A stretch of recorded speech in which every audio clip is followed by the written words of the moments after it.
श्री विठ्ठल रुक्मिणीच्या दर्शनासाठी आलेल्या भाविक भक्तांना आज दुपारपर्यंत प्रासादिक वस्तू खरेदी करता येणार नाहीत, कारण मंदिर परिसर बंद आहे।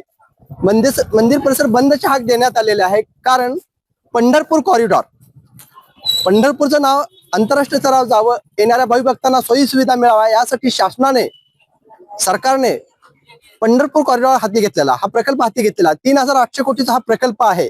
मात्र या प्रकल्पाला सुरुवातीपासून मंदिर परिसरातील स्थानिक नागरिक आणि व्यापाऱ्यांचा तीव्र विरोध आहे।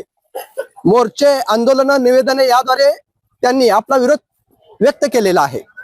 आज हा कॉरिडॉर प्रकल्प रद्द व्हावा म्हणून शासनाचं लक्ष वेधून घेण्यासाठी मंदिर परिसरातील व्यापाऱ्यांनी बंदची हाक दिलेली आहे। त्याला उत्तम प्रतिसाद मिळालेला आहे, कारण या कॉरिडॉरमुळे 700 कुटुंब बाधित होणार आहेत आणि छोटे मोठे जे व्यापारी आहेत त्यांचा उदरनिर्वाहाचं साधन बंद होणार आहे।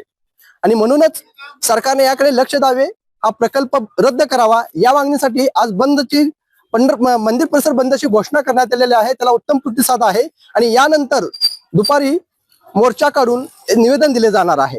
आता याबाबत सरकार नेमकी काय भूमिका घेतंय याकडे अख्या पंढरपूर शहराचं लक्ष लागलेलं आहे। संतोष कुलकर्णी, जय महाराष्ट्र न्यूज, पंढरपूर।